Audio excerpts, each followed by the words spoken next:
संध्याकाळी ऑफिसमध्ये कामात गुंतलेल्या राघव बायकोला फोन करून म्हणाला, अनु, आज संध्याकाळी घरचे येणार आहेत. मस्त स्वयंपाक बनवून ठेव. अनुराधा कपाळावर आठ्या आणत म्हणाली, काय? पुन्हा तुझ्या घरचे? मला नाही जमणार. मी काय रोबोट आहे का? मी काही एक करणार नाही. मी एकटीने काय काय करायचं? हे बघ राघव, तुला त्यांना भेटायचे आहे ते तिकडे बाहेरच भेट. तू त्यांना कुठल्याही हॉटेलमध्ये घेऊन जा. काय खाऊ घालायचं आहे ते खाऊ घाल आणि तिकडूनच निरोप दे. बायकोचे बोलणे ऐकून राघव थोडा शांत पण ठाम आवाजात म्हणाला, अगं ते काय नेहमी येतात का आपल्याकडे? आणि मला तूही तिकडे जाऊ देत नाहीस. निदान वर्षातून एकदा तरी त्यांना इथे आपल्या घरी येऊ देत. माझे आईवडील आहेत ते.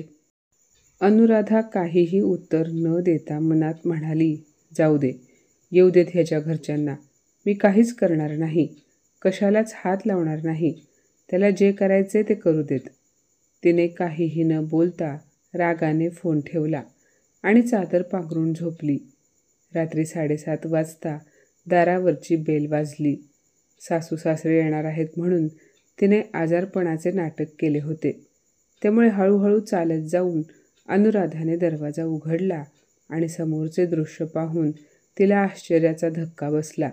कारण राघवच्या बोलण्यावरून तिला त्याचे आई-बाबा येणार असल्याचे वाटत होते. पण दारात तर तिचे आई-वडील, भाऊ मिलिंद, भाऊजे सीमा आणि त्यांची 2 मुलं उभी होती.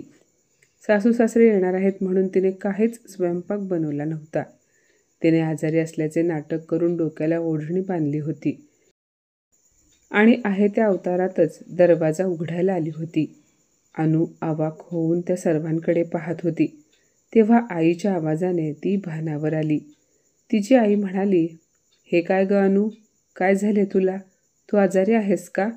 आणि सकाळी जावई बापूंसोबत तुझ्या बाबांचे बोलणे झाले होते, पण तेव्हा तर त्यांनी तू आजारी असल्याचे सांगितले नाही.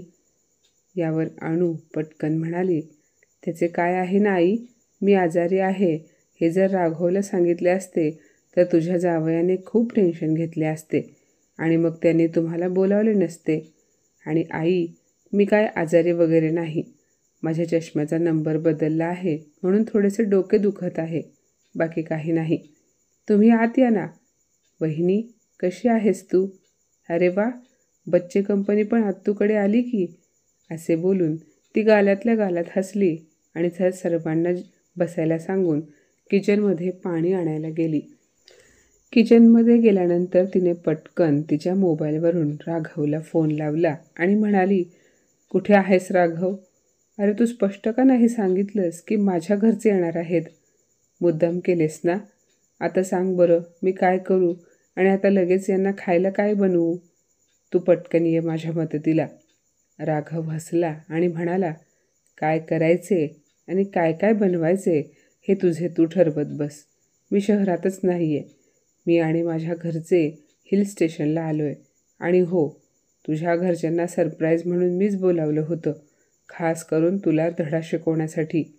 एक लक्षात ठेव अनु, जोपर्यंत तू माझ्या घरच्यांना आपले मानत नाहीस तोपर्यंत मी तुझ्या घरच्यांना आपले मानणार नाही.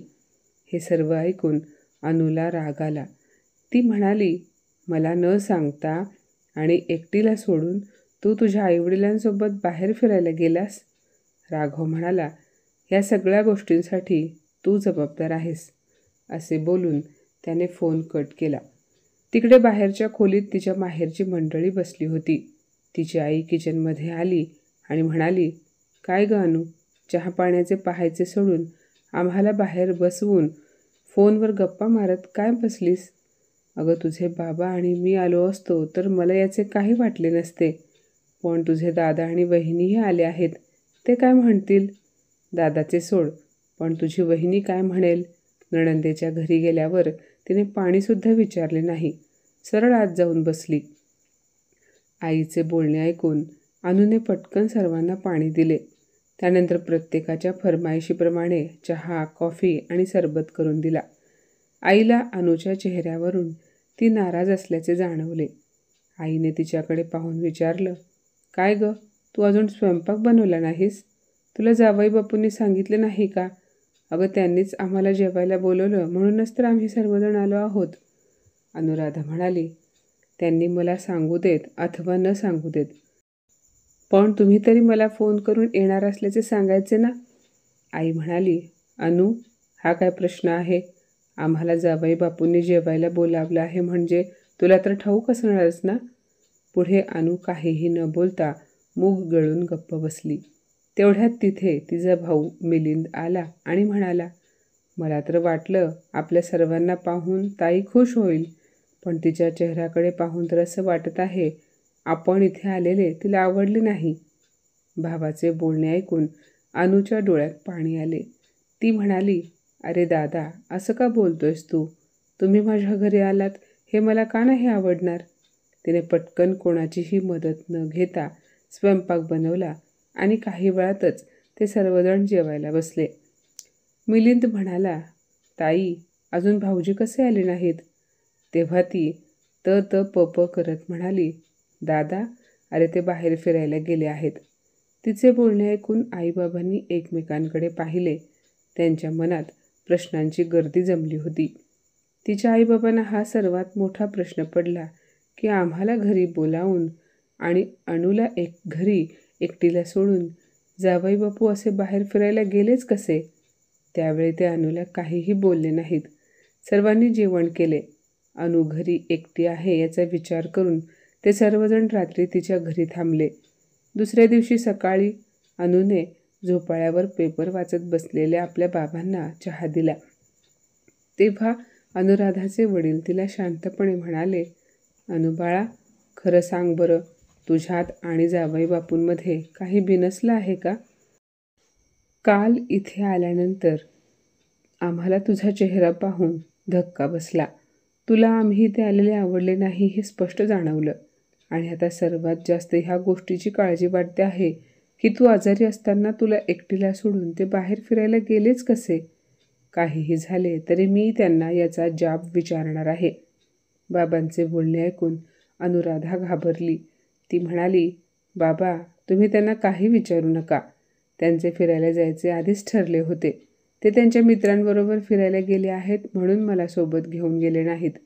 तिचे बाबा मात्र रागात असल्याचे तिला स्पष्ट दिसत होते. ती खूप घाबरली होती. काही वेळाने अनुचा भाऊ आणि भाऊजय घरी जायला निघाले. तिचा भाऊ म्हणाला, आई बाबा, आता आम्ही दोघे निघतो. आम्हाला ऑफिसला जायचे आहे. भाऊजी येईपर्यंत तुम्ही दोघे इथेच थांबा.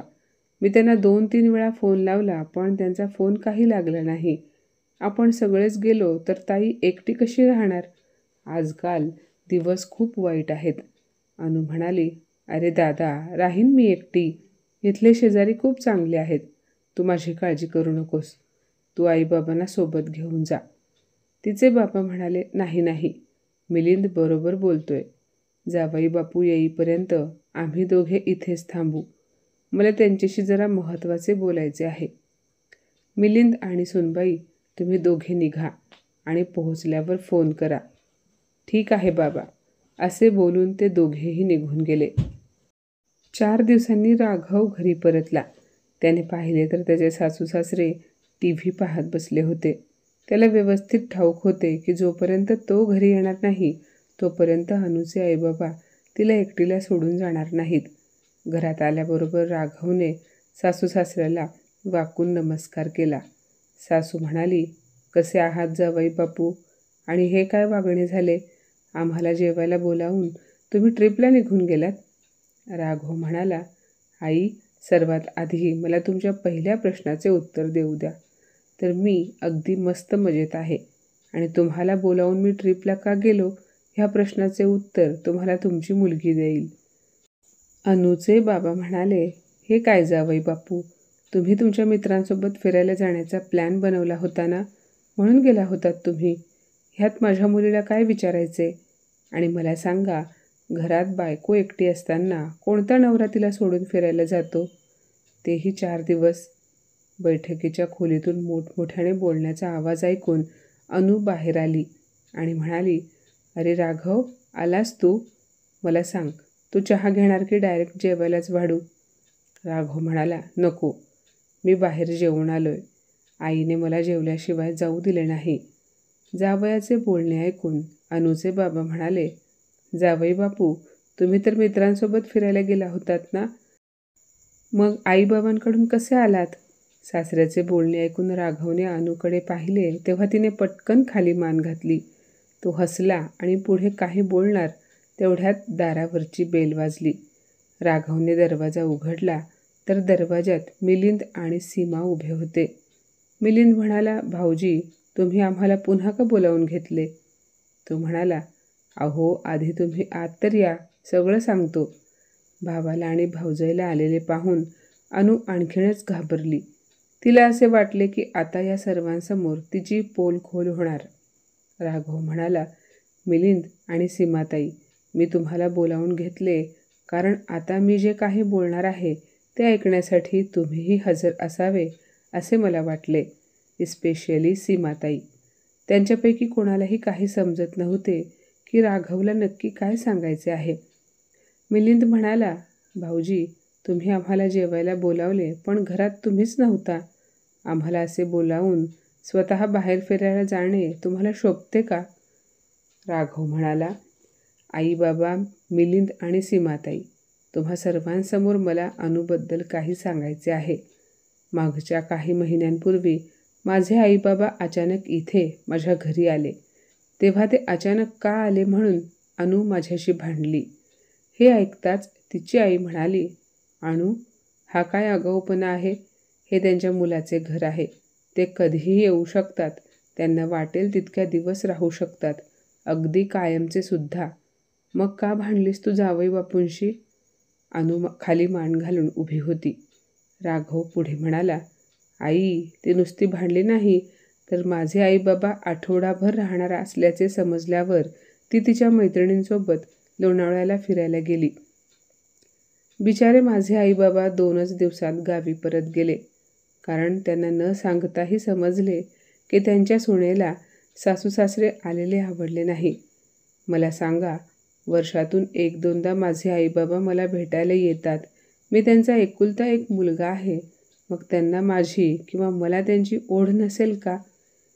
ही मला माझ्या आईबाबांना भेटायला देखील जाऊ देत नाही. उद्या जर मी हिला म्हणालो की तूही तुझ्या आई वडिलांकडे जाऊ नकोस, किंवा सीमाताई जर मिलिंदसोबत अनुप्रमाणे वागल्या तर तुम्हाला चालेल का? मिलिंद पटकन म्हणाला, मी सरळ तिला घराबाहेर काढेन. काल परवा माझ्या आयुष्यात येऊन जर ती मलाच माझ्या जन्मदात्या आईवडिलांपासून दूर ठेवणार असेल तर अशी बायको नको आहे मला. राघव म्हणाला, एक्झॅक्टली. मग मीही असाच निर्णय घेतला तर? अनुचे बाबा तिच्याकडे रागाने पाहत होते. राघव म्हणाला, बाबा, अनुला धडा शिकवण्यासाठी मी हे सर्व केलं. त्या दिवशी मी फोन करून तुम्हा सर्वांना इथे घरी जेवायला बोलावलं आणि अनुला फोन करून सांगितलं की घरचे येणार आहेत. तिला वाटले की माझे आईबाबाच येणार आहेत, म्हणून ती मला म्हणाली, तुझ्या आईवडिलांना बाहेरच भेट आणि एखाद्या हॉटेलमध्ये जेवायला घाल आणि तिकडूनच निरोप दे. राघवचे बोलणे ऐकताच सर्वांना धक्का बसला. तिचे बाबा म्हणाले, हे असे संस्कार केले आहेत का मी तुझ्यावर?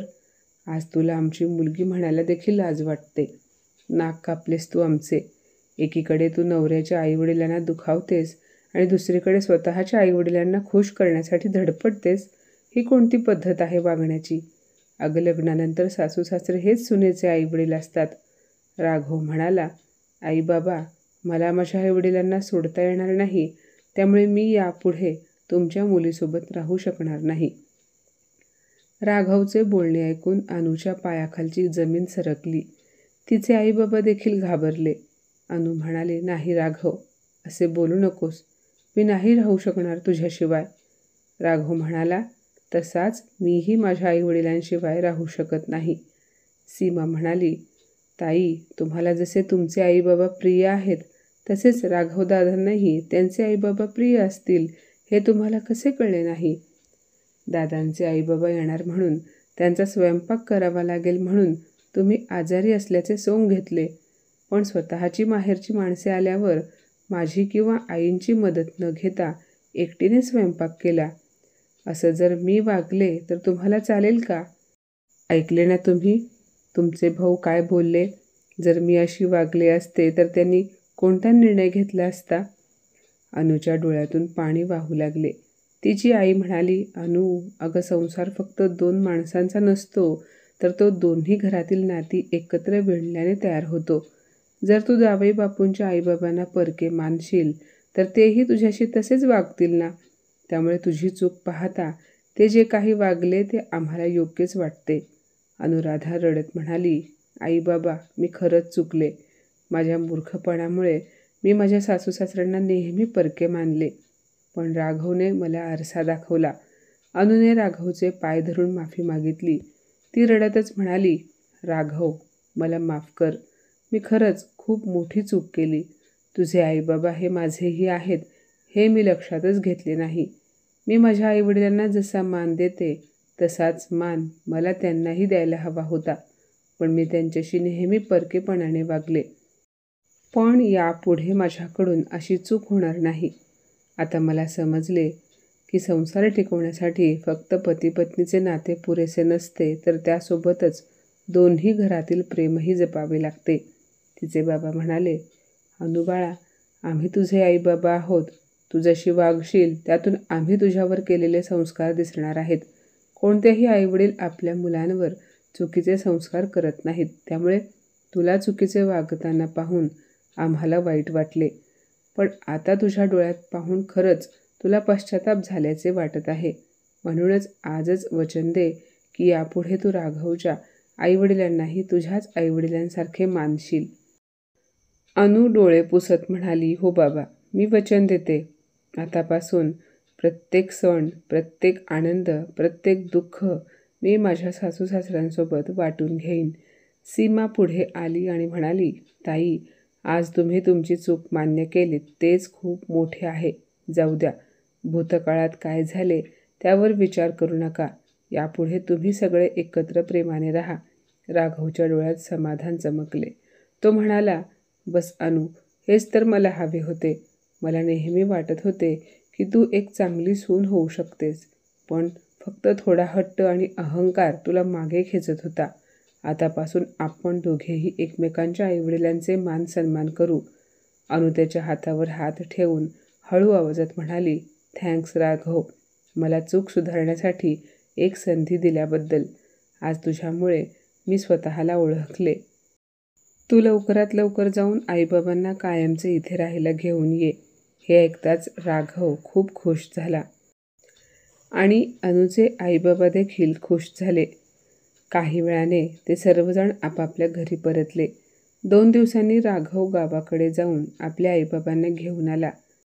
घरी आल्यानंतर अनुने सासू सासऱ्यांना खाली वाकून नमस्कार केला आणि म्हणाली, आई बाबा, हे तुमचे घर आहे आणि हो, यापुढे तुम्ही गावाकडे जाणार नाही. आपण सर्वजण इथेच आनंदाने एकत्र राहू. सुनेत झालेला बदल पाहून राघवचे आई बाबा आश्चर्यचकित झाले. अनु पुढे म्हणाली, आई बाबा, ह्याआधी मी तुमच्याशी खूप चुकीचे वागले. त्याबद्दल मला माफ करा. मोठ्या मनाने राघवच्या आईबाबांनी अनुला माफ केले. अनुच्या डोळ्यात आनंदाश्रू आले. ती खुश होऊन म्हणाली, आई बाबा, फ्रेश होऊन पटकन जेवायला बसा. मी गरम गरम जेवण वाढते. आज मी खास तुमच्यासाठी स्वयंपाक बनवला आहे. घरातील आनंदी वातावरण पाहून राघवच्या आईबाबांच्या डोळ्यात आनंदाश्रू आले. ते डोळे पुसत म्हणाले, देवा, आमच्या घरात अशीच एकता आणि प्रेम राहू दे. त्या दिवशी कितीतरी दिवसांनी राघवचे आईबाबा आपला मुलगा आणि सुनेसोबत आनंदाने जेवण करत होते. अनु आणि राघवचे घर आता खऱ्या अर्थाने घर झाले होते. मित्रांनो, लग्न हे फक्त 2 माणसांचे नाते नसते, तर ते 2 कुटुंबांचे बंध जुळवते. संसार टिकवण्यासाठी अहंकार सोडून परस्परांना आपलेपणाने स्वीकारणे गरजेचे असते. बरोबर ना? तर माझ्या मित्रमैत्रिणींनो, आजची ही कथा तुम्हाला कशी वाटली कमेंटमध्ये नक्की सांगा. आणि अशाच नवनवीन कथा ऐकण्यासाठी प्रज्ञा मराठी स्टोरीजला नक्की सबस्क्राईब करा. धन्यवाद.